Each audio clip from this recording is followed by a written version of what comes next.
BCCI Bharat के नाम का तो पूरा लाभ लेता है, भारत की जनता के लिए बढ़िया मैच खिलवाकर पैसे कमाता है, प्राइवेट कंपनी के तरीके से इतना लाभ कमाता है कि वो भारत सरकार के दायरे से ही बाहर चला जाता है। और तो और भारत के खिलाफ जिस किसी देश को प्रदर्शन करना हो, वो बीसीसीआई हमारी बेइज्जती वहां से करा लाता है। पहले पाकिस्तान की इतनी हिम्मत हुई कि वो खुलेआम मना कर दिया कि साहब हम तो आपको आईसीसी ट्रॉफी नहीं देंगे। आईसीसी ट्रॉफी जीता हुआ भारत आज आईसीसी ट्रॉफी के बिना बैठा है। क्यों? क्योंकि भारतीय लोग तो इस सेंटिमेंट से चल रहे हैं कि साहब पहलगाम आतंकी हमला तुम लोग कराए, तुम हमारे देश के अंदर इस तरह से भारत के अंदर आतंक फैला रहे हो, हम तो राष्ट्र राष्ट्र खेल रहे हैं। और ये लोग क्रिकेट के नाम पर कहते हैं हम तो सरकार नहीं है। अबे सरकार नहीं है तो साफ बोलो कि हमारा अपना निजी के खेल है, जिसको देखना है देखो, नहीं देखो मत देखो। सरकारें खुद अपने तरीके से काम करें, क्रिकेटर्स को जनता का प्रेशर वो फील करना पड़े कि साहब जैसे ये देश को रिप्रेजेंट कर रहे हो, उन्हें बिल्कुल वही सारा सम्मान दिया जा रहा है कि नहीं ये तो देश के खिलाड़ी बिल्कुल वैसे ही जैसे सेना लड़ रही है। अरे सब निजी स्वार्थ के लिए लड़ रहे हैं, फिर तो ये बात हुई। आज के सेशन में आप लोगों को एक जानकारी देने जा रहा हूं, और जानकारी यह है कि बीसीसीआई के द्वारा बीसीसीआई ने एक ऐसा फैसला किया जिसके चलते बांग्लादेश क्रिकेट बोर्ड कहता है कि अब हम गुलाम नहीं है, हम नहीं आ रहे भारत खेलने। और भारत के अंदर होने वाले अगले महीने वर्ल्ड कप से उसने इनकार कर दिया कि मैं भारत नहीं खेलूंगा, मुझे किसी न्यूट्रल प्लेस पर लेके जाओ। न्यूट्रल प्लेस की आदत किसने डाली? पाकिस्तान ने। पाकिस्तान जो न्यूट्रल प्लेस मांगा था, क्योंकि कभी भारत मना कर दिया था पाकिस्तान खेलने के लिए। हम बड़े अच्छे लगे कि यार कितना अच्छे से भारत ने पाकिस्तान का बायकॉट किया। अरे जब कर ही दिया था तो पाकिस्तान के साथ फिर खेलने का गए? कहीं नहीं खेलते। अगर इतना ही था, ये क्या बात हुई, खेलेंगे तो सही लेकिन हाथ नहीं मिलाएंगे, खेलेंगे तो सही लेकिन उसके हाथ से ट्रॉफी नहीं लेंगे। खेलना तो नियमों की पालना करने जैसा है यार। अखंड बेइज्जती कराए फिर रहे हो यार देश की। ये तो वाकई में सीधा संवाद है, ओपन लेटर टू बीसीसीआई। और समस्त भारतीय ये दिमाग से पहले धारण कर लें कि बीसीसीआई भारत नहीं है साहब। बीसीसीआई के अंदर बैठे हुए जो सेक्रेटरी हैं जय शाह, वो अमित शाह जी के सुपुत्र हैं। इस वजह से आप में से बहुत सारे लोग उन्हें भारत सरकार का हिस्सा मान लेते हैं, वो निजी कैपेसिटी में काम कर रहे हैं। जय शाह आईसीसी के एक चेयरमैन बने हुए हैं, सेक्रेटरी बीसीसीआई हैं, एशिया क्रिकेट काउंसिल के एसीसी के वो प्रेसिडेंट हैं। पद सारे भारी हैं, लेकिन एक बार भी जब भारत का स्टैंड लेने की बात आती है तब वो निजी संस्था की तरह बीसीसीआई बात करती है भाई। और उसके चलते सारा ह्यूमिलिएशन सारे देश की जनता को भुगतना पड़ता है। आपको वाकया बताता हूं, आईसीसी चैंपियंस ट्रॉफी की कहानी आपको याद होगी। India not to play in Pakistan, BCCI ने यह कह दिया था। हमें लगा कि देखिए बीसीसीआई कितना बात अच्छी कर रही है, पाकिस्तान में खेलने से इनकार कर दे रही है। लेकिन बाद में क्या होता है, दुबई जाके खेल आते हैं ये लोग, जाके कहते हैं कि नहीं देश बदल गया, पाकिस्तान से खेलने में बुराई थोड़ी है। पाकिस्तान चैंपियंस ट्रॉफी के लिए नहीं आएगा, पाकिस्तान मना कर दिया। पाकिस्तान ने बायकॉट कर दिया कि तुम्हारे यहां एशिया कप होगा तो हम नहीं आएंगे। हम क्रिकेट सारा खेल रहे हैं, हमारे खिलाड़ी बढ़िया टॉस खेल रहे हैं, टॉस खेल के हाथ नहीं मिला रहे, पाकिस्तान ने हाथ नहीं मिलाएंगे। हाथ ना मिलाने की कंट्रोवर्सी इतनी हाई होती है कि चैंपियंस ट्रॉफी जीतने के बाद भी हम पाकिस्तानियों से अपने हाथ में ट्रॉफी नहीं लेते हैं। पाकिस्तानी उसे उठा के अपने पास ले जाते हैं। बीसीसीआई कहती है हम क्या करें, हमारे हाथ में क्या है। अभी चल क्या रहा है ये? पाकिस्तान कह देता है कि 2026 में होने वाले टी20 वर्ल्ड कप है, हम भारत में नहीं खेलेंगे। बीसीसीआई तुम क्या करवा पाए? मतलब तुम भारत के अंदर सेंटिमेंट्स का लाभ लेकर के जनता को तो तुम क्रिकेट खिलाने के लिए, दिखाने के लिए ले आते हो, क्योंकि तुम्हें दर्शक चाहिए, दर्शकों के नाम पर तुम्हें पैसा चाहिए। तुमको विज्ञापन जब आ रहे हैं तो उन विज्ञापनों से तुम्हें बढ़िया मालामाल कंपनी बनना है, क्योंकि जनता के जो इमोशन है राष्ट्र से जुड़े हुए, तुम उन्हें तो पूरी तरह सिंचित कर लो, लाभ कमा लो। लेकिन जब बात देश के बारे में आए कुछ करने की, तब तुम कन्नी काट लो कि नहीं साहब हम तो साइड में हैं, हमको तो सब खेलना पड़ेगा क्योंकि नियमों में बंधे हुए हैं। अरे नियमों में बंधे हुए हो तो यार इंसल्ट क्यों करवाते हो मेरे भाई? यहां पर देखो कि टी20 वर्ल्ड कप में पाकिस्तान मना कर दिया हमसे खेलने पर। चलो पाकिस्तान की कहानी, भारत पाकिस्तान के बीच में सीधा झगड़ा है। बांग्लादेश के साथ कौन सा आपने भैंस खोल दी उसकी है? बांग्लादेश की तरफ से बयान आ जाता है, वो माना कर दे रहा है कि साहब मैं टी20 वर्ल्ड कप नहीं खेलूंगा भारत में। बोले क्यों? हमारे खिलाड़ी सेफ नहीं है। खिलाड़ी सेफ नहीं है, ये बात कहां से निकल आती है? और इतना ही नहीं, आईसीसी तो तैयार भी हो गया नई डेट देकर के, हाँ ठीक है तुम नहीं खेलोगे कोई बात नहीं, दूसरी जगह लगा देंगे। तो भाई साहब जय शाह साहब, आप हमारे देश को रिप्रेजेंट कर रहे हैं, आईसीसी के चेयरमैन हैं, कुछ ऐसा स्टैंड लेते, कुछ तो नियम कानून ऐसे लगाते। कहां खेल हो गया ये? मतलब कहां निजी स्वार्थ बीसीसीआई के देश से ऊपर चले गए? ये सवाल जनता जानना चाहती है, और जनता को जानना चाहिए कि अल्टीमेटली ये खेल हो क्या रहा है। और खिलाड़ी के नाम पर जो बम फूटा वो शाहरुख खान पर फूटा। शाहरुख खान की कहानी क्या है वो भी बता देता हूं। शाहरुख खान आजकल हो गए व्यापारी। बढ़िया, इन्होंने एक टीम बना रखी है, जनता के इमोशन इनको समझ में आ चुके हैं कि हाँ साहब को आईपीएल देखना है, आईपीएल के अंदर विज्ञापन आएंगे, हम सब लोग पैसा कमाएंगे। इन्होंने एक कंपनी बना ली। देश में आईपीएल का 19वां सीजन होने जा रहा है 2026 में, जब टी20 वर्ल्ड कप हो जाएगा उसके बाद बढ़िया आईपीएल चलेगा। आईपीएल चलेगा उस समय पर देश के अंदर 10 टीम आईपीएल खेलेंगी, और टीम जब आईपीएल खेलती है तो उसमें दुनिया भर के प्लेयर्स को लाया जाता है और खरीदा जाता है, ताकि हर चीज की एक सुर्खी बने और सुर्खी के साथ आप न्यूज में आ जाओ कि हाँ आप कुछ कर रहे हो। कुल मिलाकर के साहब अब कहानी निकल कर इनसे आई थी। क्या कहानी थी मैं वो आपको सारी की सारी कहानी अभी डिटेलिंग में बता देता हूं। फिलहाल के लिए इनका किया हुआ जो काम है ना वो हम सबके लिए अत्यधिक भारी पड़ रहा है। मैं तो ये कह रहा हूं कि मादुरो जब चिल्ला चिल्ला कर कहता था ट्रंप को कि मैं बैठा हूं मुझे कुछ करके दिखाओ, भारत को इनके दुस्साहस का कुछ तो ट्रीटमेंट देना चाहिए ना यार, कुछ भी करते चले जा रहे हैं। आफ्टर ऑल कब तक हम समस्त भारत के लोग भारत सरकार से, भारत के विदेश नीति निर्माताओं से कहेंगे कि साहब या तो इस पार या उस पार कुछ तो ऐसा करिए ना ताकि इन जैसों को तो चुप कराएं। मतलब अल्टीमेटली अब हम 140 करोड़ की आबादी लेकर के भी शर्मिंदा ही हो रहे हैं। हम इस बात से दुखी हो रहे हैं कि इन लोगों के पास, जिनके पास कुछ नहीं है, हमारे मुकाबले कहीं नहीं खड़े हैं, उन सब देशों की इतनी हिम्मत की अब हमारे देश का जो आत्मसम्मान इतना बढ़ा चढ़ाकर आप लोग लेके गए कि साहब देश एक सुपर पावर बन रहा है, देश एक इतनी बड़ी अर्थव्यवस्था बन रहा है। सवाल सीधा है कि इन लोगों का इलाज करिए, अदरवाइज ये सब लोग मोरल डाउन कर रहे हैं। भाई कुछ करिए। मतलब अल्टीमेटली बड़ा सवाल अब भारत सरकार से भी है कि भाई कुछ करिए इन लोगों का। हद ये है कि ये बोल रहे हैं, और अभी आपके कमेंट पढ़ाऊंगा आप लोगों को, मतलब इनके जो नेशनल एडवाइजर जिनसे अभी मिलकर के हमारे विदेश मंत्री जी चल के आए, वो बयान दे रहे हैं कि अब स्लेवरी के दिन चले गए। गजब आजादी पा गई है भारत से, इनका आजादी खत्म नहीं हो रहा है अभी। टी20 भारत खेलने नहीं आएगा ऐसा इन्होंने कह दिया। कहानी क्या है मैं आपको वो थोड़ा सा बता देता हूं, कंटेक्स्ट थोड़ा सा समझा देता हूं। रिसेंटली क्या हुआ, ऑक्शन चल रहे थे खिलाड़ियों के, विदेशी खिलाड़ियों को खरीदने की परिपाटी चलती है हमारे देश के अंदर। के आईपीएल है, आईपीएल के अंदर किसी दूसरे देश के व्यक्ति को खिलाएंगे, थोड़ा इंटरनेशनल प्रकार की लीग लगेगी, दूसरे देशों के अंदर भी ऑडियंस जो है वो इंटरेस्ट लेगी कि हमारा खिलाड़ी फलाने लीग के अंदर खेल रहा है। हमारे देश के अंदर 10 बढ़िया मतलब ब्रांड्स हैं, कंपनियां हैं जो आईपीएल खिलाती हैं। जब ये आता है हम सब कुछ छोड़ छाड़ के ये समझने बैठते हैं कि क्रिकेट ही देश का धर्म है, देखने 10 की 10 कंपनियां निकल पड़ती हैं साहब, ये बढ़िया क्रिकेट खिलवाती हैं, और इन्हीं में से इनकी ऑक्शनिंग होती है। और इनकी ऑक्शनिंग के अंदर 2026 के अंदर जो टाटा आईपीएल हो रहा है उसके लिए खिलाड़ियों के नाम के आगे बोली लगाई जा रही थी कि ये खिलाड़ी हमारा इतने का हमने लिया, ये खिलाड़ी इतने का हमने लिया। तो ये 2026 का जो आईपीएल है, जिसे टाटा आईपीएल कहा जा रहा है, इस टाटा आईपीएल के अंदर 10 टीम्स को खिलवाने की जो परिपाटी है, 10 ब्रांड्स जो खिलवा रहे होते हैं, ये अपना 19वां एडिशन खिलवाएंगे। और इसमें कोलकाता नाइट राइडर ने, जिसको शाहरुख खान ओन करते हैं, जूही चावला उनके हस्बैंड ओन करते हैं, जिसके कैप्टन अजिंक्य रहाणे हैं, कोच अभिषेक नायर हैं, इन्होंने अपनी तरफ से बोली लगाई कोलकाता नाइट राइडर्स की तरफ से एक बांग्लादेशी खिलाड़ी की। बॉलर्स के अंदर अगर आप सीरीज में देखें तो मुस्तफिर रहमान करके एक बांग्लादेशी खिलाड़ी है, इसको आईपीएल में खिलवाने के लिए ऑक्शन में इन्होंने ले लिया। साहब ठीक है साहब, इस व्यक्ति को उन्होंने 9 करोड़ 20 लाख के अंदर ले लिया। जैसे ही एक बांग्लादेशी खिलाड़ी को लिया गया तो पहली बात तो ये कि बीसीसीआई, जब तुम्हें पता था कि ऑक्शन के अंदर बांग्लादेशी आ रहे हैं, तुम पहले ही रोक देती। इतना ज्यादा माहौल, मतलब ये तो घनघोर लापरवाही है ना। सबसे पहला तो मुसीबत ये कि तुम पाकिस्तानियों को और बांग्लादेशियों को आने ही नहीं देते ऑक्शन के अंदर, तो तुम्हारी तरफ से देश के प्रति जो निष्ठा है वो क्लियर हो जाती। पर तुम्हें भी फुटेज चाहिए था। बांग्लादेशी खिलाड़ी वहां पर आता है, उसका ऑक्शन होता है, उसके ऑक्शन के अंदर सब लोग बोली लगाएंगे ना। ऑक्शन का मतलब क्या होता है, जितनी भी टीम है सबने कोई ना कोई तो रेट बिड में की होगी कि सब मैं इतने में खरीद सकता हूं, मैं इतने में खरीद सकता हूं। सबसे ज्यादा रेट किसने लगा दिया, कोलकाता नाइट राइडर्स ने लगा दिया। कोलकाता नाइट राइडर्स 9.25 करोड़ रुपए में इसको ले गए साहब। अब जैसे ही ये लेकर चले गए 9 करोड़ 20 लाख रुपए के अंदर, ये मुस्तफिर रहमान बाएं हाथ के तेज गेंदबाज हैं और अपनी गेंदबाजी के लिए काफी प्रसिद्ध हैं, और ये ऑलरेडी कई विदेशी मतलब सीरीज में खेल चुके हैं। अब जब आईपीएल के अंदर इनको ले लिया जाता है तो अचानक हमारे देश के अंदर याद आता है कि ओहो, बांग्लादेशियों को कैसे इंट्रोड्यूस कर दिया गया। बांग्लादेश तो हिंदुओं के साथ बहुत गलत कर रहा है। बिल्कुल, ये तो सही है, हिंदुओं के साथ गलत कर रहा है। तो हमारे देश के धर्माचार्य बाहर निकल आए, उन्होंने कहा कि बांग्लादेश में हिंदुओं के साथ गलत हो रहा है, भारत ऑलरेडी इसके खिलाफ कोई आवाज नहीं उठा रहा है, हम एक खिलाड़ी को और ले लेते हैं, ये तो बहुत गलत है। तो ऐसे में हमारे देश के अंदर एक आउटरीच पैदा होता है इस बात का कि नहीं साहब ये सब गलत कर रहा है, और करने वाले शाहरुख खान है, और शाहरुख खान तो भारत के पक्ष में शायद ही कुछ करेंगे, ये तो हमेशा बांग्लादेश और पाकिस्तान के पक्ष में ही करेंगे, उनके ही लोगों को लेंगे।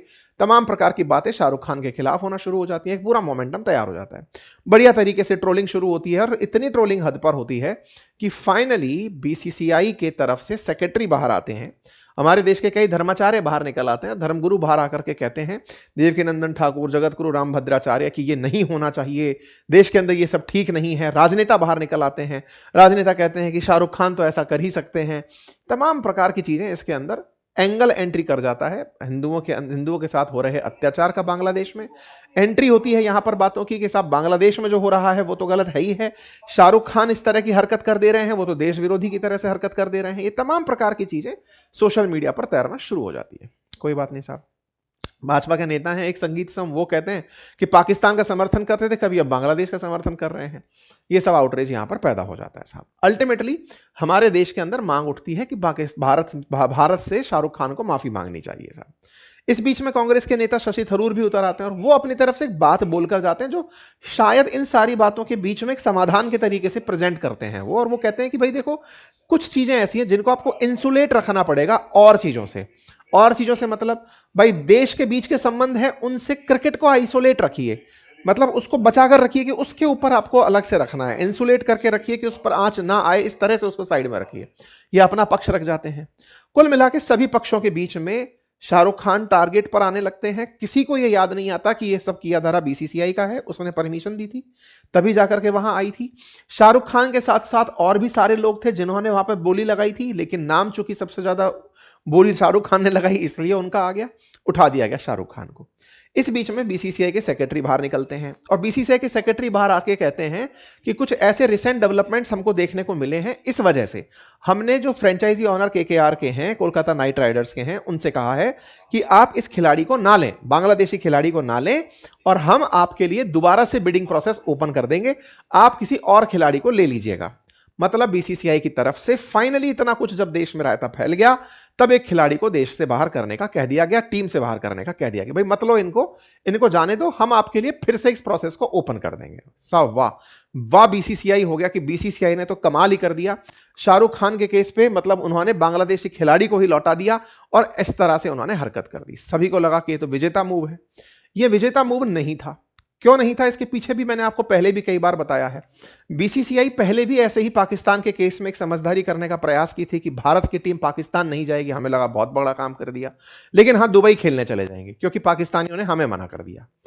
भारत पाकिस्तान के साथ आईसीसी चैंपियंस ट्रॉफी खेलेगा क्योंकि मजबूरी है, हम नहीं खेलेंगे तो पैसा कैसे कमाएंगे। हम खूब चिल्लाते रहे, देश के अंदर खूब विरोध होते रहे, हमने भी कई वीडियोस बनाए, सब तरह सोशल मीडिया पे सब ट्रोलिंग होती रही। आईसीसी क्रिकेट मैच बढ़िया से कराया जाता है, हमारे रिएक्शंस का बीसीसीआई पर कोई फर्क नहीं पड़ता। क्यों?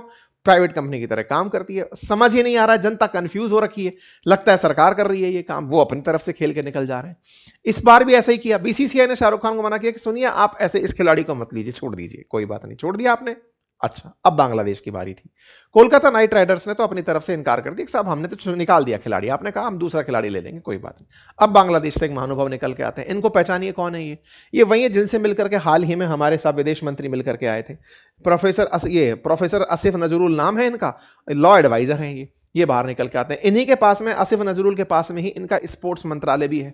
ये बाहर निकल कर आते हैं आसिफ नजरुल, और आसिफ नजरुल अपनी तरफ से कहते हैं कि जो भारत ने बीसीसीआई के थ्रू हमारे साथ किया, इंडियन क्रिकेट बोर्ड के द्वारा जो हमारे साथ हरकत की गई, वो पूरी तरह अनएक्सेप्टेबल है। इसके चलते हमारे खिलाड़ियों की सुरक्षा को लेकर प्रश्न खड़ा होता है, और ऐसे में T20 वर्ल्ड कप खेलने के लिए हमारी टीम भारत नहीं जाएगी। बाकायदा T20 वर्ल्ड कप खेलने भारत बांग्लादेश की टीम आ रही थी। बवाल तो इस बात पर होना चाहिए था कि भारत बांग्लादेश के साथ मैच खेल ही क्यों रहा है, उस पर कोई बयानबाजी नहीं हुई। इतने दिन से ये सारा की सारा टाइम टेबल जारी हो रखा है भारत के अंदर, बीसीसीआई के साथ, बीसीसीआई और बांग्लादेश के बीच में जो खेल हो रहा है, या फिर भारत की क्रिकेट और बांग्लादेश के क्रिकेटर्स के बीच में वर्ल्ड कप जो हो रहा है, उस पर कोई प्रतिक्रिया नहीं थी। और तो और इंटरेस्टिंगली आप चीजें जानेंगे तो हैरान हो जाएंगे कि जो खेलने का जो मैदान तक रखा गया था बांग्लादेश के साथ, 4 मैच में से 3 मैच कोलकाता के ईडन गार्डन में रखे गए थे। मतलब एक उस जगह पर मैच को रखा गया था। कोलकाता नाइट राइडर्स तो आईपीएल की टीम है, मैं तो आपसे बात कर रहा हूं T20 world cup official BCCI की टीम की। वो T20 वर्ल्ड कप फरवरी में खेलने जा रही थी बांग्लादेश से, जिसका कोई विरोध नहीं हो रहा था। वो उसका कोई विरोध नहीं हो रहा था, और उसके मैचेस भी बांग्लादेश के साथ कोलकाता में रखे जा रहे थे। और कोलकाता में क्यों रखे जा रहे थे, बस इसको समझिएगा इलेक्शन से जोड़ करके, कि कोलकाता के अंदर इस तरह से अगर मैच हुए, भारत बांग्लादेश के खिलाफ की बात चली वहां पर, तो उसका इंपैक्ट पश्चिम बंगाल के इलेक्शन पर आएगा, जनता मोबिलाइज होगी। बड़ा ही प्लानिंग के साथ खेल चल रहा था। ये तो सीधा सीधा ऐसा प्रतीत होता है कोई विरोध ही नहीं था उसका। इस बात पर भाई साहब इनकी हिम्मत देखते हैं, ये क्या कहते हैं आसिफ नजरुल निकल करके, the days of slavery are over, गुलामी के दिन खत्म हो गए हैं। मतलब हद यह है कि बांग्लादेश अपनी तरफ से भारत के साथ भारत में खेलने से इनकार करता है। इस बात पर हम बीसीसीआई के चलते भारत के लोग शर्मिंदा फील करते हैं कि यार इसकी इतनी हिम्मत कैसे हो गई कि यार हमसे मना कर दिया। इतना तो अपन के अंदर भी है ना यार। अब वो इस तरफ से जो हरकत करवा रहा है वो बीसीसीआई है, क्योंकि उसने हमारे सेंटिमेंट्स की बगैर परवाह किए सारे के सारे खेल पहले ही बांग्लादेश के साथ प्लान किए हुए थे, और बांग्लादेश के साथ प्लान किए हुए थे वो बढ़िया भाई साहब अपने सोशल मीडिया पर वायरल हो रखा है। वो कह रहा है कि Bangladesh cricket board has taken his decision, we welcome the decision taken by the context of violent communal policy of the cricket board of India. ये हमारे ऊपर कम्युनल पॉलिसी लगा दी है कि इनकी कम्युनल पॉलिसी है, इस कारण से हमारे खिलाड़ी को नहीं खेलने दे रहे, हम तो पूरी की पूरी टीम ही नहीं भेजेंगे। इनकी सब तारीफ होना शुरू हो जाती है। ये अपनी तरफ से बोलते हैं कि अब तो मैं इंफॉर्मेशन ब्रॉडकास्टिंग मिनिस्ट्री से भी कहूंगा कि जो आईपीएल के मैचेस है ना उनका भी प्रसारण बांग्लादेश में मत होने दो। Bangladesh should also be stopped, IPL matches in Bangladesh should also be stopped. बोले दिखाओ ही मत भारत के अंदर। ये हमारे बांग्लादेश, यहां पे लिखा है we will under no circumstances accept insult of Bangladesh, Bangladeshi cricket, Bangladeshi cricketers. भाई साहब the days of subservience are over. अब एक बात बताइए, ये व्यक्ति यूथ एंड स्पोर्ट्स एडवाइजर, वहां का मंत्री, बांग्लादेश की इज्जत से जोड़ दिया और इसमें उसने भारत खेलने से इनकार कर दिया। और हमारे यहां पे क्या हो रहा है, ना किसी मंत्री का कोई बयान है, ना हमारे यहां पर बीसीसीआई के अलावा कोई भी पार्टी बन रहा है। सारा की सारा मामला शाहरुख खान पर चला जा रहा है, क्योंकि इजी टारगेट है, क्योंकि उसका कोई राजनीतिक लाभ नहीं है, वो कोई राजनीति करने की पार्टी नहीं बना रहा है। आसान टारगेट है, टारगेट करो, दुनिया का ध्यान उस तरफ आकर्षित रहेगा, पूरा की पूरा जो आउटरीच है वो उसके ऊपर खोल दो, बाकी हम तो सब साफ बन के निकल जाएंगे। अरे साहब हमारी ऊपी जिम्मेदारी लें, हम भी जिम्मेदारी लें कि बीसीसीआई से सवाल करें कि तुम क्या कर रहे हो भाई। ये है, तुमको 2-4 खेल नहीं खेले, तुम प्राइवेट कंपनी हो ना, 2-4 खेल नहीं खेले, आईपीएल खेल लो यार, आईपीएल खेल लो, हमारे देश के लोग तुमको देख देख के खूब पैसा वैसे ही दे देंगे। मरे जा रहे हो ना, हम लोग खुद ही दिखा देंगे तुम्हें खूब सारा मैच यार। पर नहीं साहब, इनको अपनी तरफ से चाहिए था और ये साफ मना कर दिया बांग्लादेश की टीम T20 खेलने के लिए भारत नहीं आएगी। आईसीसी को लेटर लिख दिया। अब आईसीसी में बैठे हैं जय शाह बन के चेयरमैन। आईसीसी के अंदर जब वो बैठे हुए हैं, आईसीसी उनकी बात भी सुन लेती है। आपको मैं बता दूं कि 4 इस तरह से सीजन के अंदर 4 ABCD करके इनकी 4 टीम्स बनी हैं, 4 ग्रुप्स बने हैं, और उस पहले ग्रुप के अंदर ये सारी टीम इस तरह से ग्रुप ABCD 4C के अंदर बांग्लादेश को रखा गया। और भारत बांग्लादेश के जो मैच का शेड्यूल था 7 फरवरी को कोलकाता में था, 9 फरवरी को कोलकाता में था, 14 फरवरी को कोलकाता में था और 17 फरवरी के दिन मुंबई में था। तो शुरुआत के 3 मैच कोलकाता के अंदर बांग्लादेश के साथ रखवाना, यह भी अपने आप में किसी योजना का ही हिस्सा हो सकता था, तभी जाकर बीसीसीआई चुप बैठकर रखा हुआ था। ये सोचने का विषय है। और जब इस तरह से भारत के मैच 3 साथ एक साथ कोलकाता में हो रहे हैं, मतलब कोलकाता पश्चिम बंगाल है, पूर्वी बंगाल ही तो बांग्लादेश है, आप वहां पर इस मैच को क्या दिखाना चाहते हो कि हम भारतीय लोग अपने इमोशन लेकर के एंटी बांग्लादेश होकर के इस मैच को देखने पहुंचे और हम ये भूल जाएं कि हमारा ये मैच हो ही क्यों रहा है, हमें खेलना ही क्यों है इन व्यक्तियों से। एक तरफ तो आप ये कह रहे हो कि ये वो लोग हैं जो कि एंटी हिंदू हैं, ये वो लोग हैं जो बांग्लादेशी होकर के भारत के खिलाफ बयानबाजी कर रहे हैं, भारत के खिलाफ नफरत फैला रहे हैं, भारत के खिलाफ एक्सट्रीम हेट चल रहा है। आप इनके साथ मैच करवाते हैं उस जगह पर जहां बिल्कुल बॉर्डर एरिया है कि आओ और अपना जो गुस्सा है ना वो गुस्सा क्रिकेट में निकालो, ताकि व्यूअरशिप मजेदार होगी, तुम लोग खेल देखने आओगे, हमारा तो पैसा कमाएंगे, तुम लोग गुस्सा होना यही तो हमारी कमाई है, तुम आपस में लड़ोगे, इसी से तो दुनिया की इकोनॉमी चलेगी, आओ देखने आते हैं आओ। पहले इसका मतलब अब तो ये एक अलग तरह की चीज हो गई, कहीं इंटरनल सेटिंग तो नहीं रहती इन लोगों की आपस में कि सुनो एक दूसरे को बढ़िया गाली दो, थोड़ा सा लोग देखने आएंगे, फिर मैच में लोग ज्यादा आएंगे। अभी इतना प्यार मोहब्बत में कौन मैच देखता है? भारत नेपाल का मैच हो या भारत भूटान का मैच होगा, कौन देखेगा? थोड़ा बहुत राइवलरी होगी तो ग्राउंड पर उसकी फीलिंग ज्यादा होगी, और राइवलरी ऐसी कि आप अपनी इंसल्ट पे इंसल्ट करवाए जा रहे हैं। इसका तरीका कुछ और भी हो सकता है भाई, ये तरीका तो अनएक्सेप्टेबल है। पाकिस्तान भी भारत में नहीं खेल रहा है, बांग्लादेश भी भारत में नहीं खेल रहा है, दोनों के दोनों देश। और कहां खेला जा रहा है? श्रीलंका में खेला जा रहा है। श्रीलंका जो कि पहले ही मतलब एक तरह से समझिए कि इकोनॉमिक हालात जिसके एकदम खस्ता हाल है, अब ये बीसीसीआई वाले या आईसीसी वाले उसके अंदर जाकर के वहां के क्रिकेट को प्रमोट कर रहे हैं। उस देश की इकोनॉमी बढ़ने लगेगी, उस देश के अंदर खेलने के लिए लोग जाएंगे, खिलाड़ियों को साथ में देखने के लिए लोग जाएंगे, और हमारे यहां पर इस बात की खुशी है बीसीसीआई ने बहुत बढ़िया कर दिया। यार क्या नैरेटिव चल रहा है ये, बीसीसीआई ने क्या बढ़िया कर दिया। ये इस बात पर खुशी हो रही है कि बांग्लादेशी खिलाड़ी नहीं आए, अच्छी बात है बांग्लादेशी खिलाड़ी नहीं आए, लेकिन बीसीसीआई को इस बात पर कौन रोकेगा टोकेगा। जब पाकिस्तान के साथ खेलने से आप रोक रहे थे तो अब टोकिए ना उसको। हर बार ये ऐसी हरकत कर दे रहा है, एक छोटा सा देश हमको मना कर दे रहा है, इस पर कौन प्रतिक्रिया देगा। ये समझने की जरूरत है। हम भारतीय होकर के बांग्लादेश का ये जो बकवास है ये सब झेल रहे हैं एक प्राइवेट संस्था के कारण। ये सबसे बड़ा सवाल है, ये समझने की आवश्यकता है। आप लोग इस विषय पर क्या सोचते हैं जरूर बताइएगा, क्योंकि ये प्रश्न ऐसा है जिसमें ये क्लैरिटी होना कि कौन किसकी वजह से, किसके हित के चलते, किसके स्वार्थ के चलते किसको शर्मिंदा करवा रहा है, इस पर विचार कीजिएगा। और इनका तो साहब कुछ तो जल्दी करवाइए। भारत सरकार आपसे गुजारिश है, संभालिए इनको। इनके चलते जिस तरह से पाकिस्तान बांग्लादेश भारत की बगल में बैठ करके नासूर बनता जा रहा है, कम से कम सबक ही ले लीजिए। वेनेजुएला से ही सबक ले लीजिए, उठा लीजिए ना। आप शेख हसीना को इवैक्यूएट करवा सकते हैं तो इसको उठा लीजिए, फिर कह दीजिए खो गया। कुछ तो करिए। ऐसे नहीं चलेगा साहब, कुछ करिए। अदरवाइज ना आप मतलब समझिए कि आप जो सुपर पावर बनने का, गोल्डन चिड़िया वापस से बनने का जो ख्वाब देखते हैं वो ऐसे पूरा नहीं होगा। शक्तिशाली हैं तो दिखाना जरूरी होगा, पावर है तो उसका उपयोग करना होगा। अब ये वो समय नहीं है कि नहीं पावर है तो पहुंच जाएगी अपने आप। शक्ति है तो उसका प्रदर्शन करिए सर, लोगों की डिमांड है ये। ठीक है, जय शाह जी दिखा दो फिर से खेला, कर दो कि भाई नहीं खेल रहे। एनीवे, बाकी आप लोग क्या सोचते हैं अपनी तरफ से अपनी राय जरूर दीजिएगा। फिलहाल के लिए इतना ही। चैनल पर नए हैं तो सब्सक्राइब कर लीजिएगा, साथियों के साथ अवश्य साझा कीजिएगा, और जैसा भी आपको ठीक लगे अपनी राय कमेंट बॉक्स में रखिए। और हाँ, तमाम साथी जो ट्विटर पर हमारे साथ जुड़ चुके हैं, बाकी और साथी भी जुड़ जाएं, अपनी राय वहां पर भी हमारे साथ साझा करें, सो दैट हम इस बात को जिम्मेदारों तक पहुंचा पाएं। ट्विटर का लिंक भी हमने कमेंट बॉक्स में आपके सामने पिन कर दिया है। Thank you so much.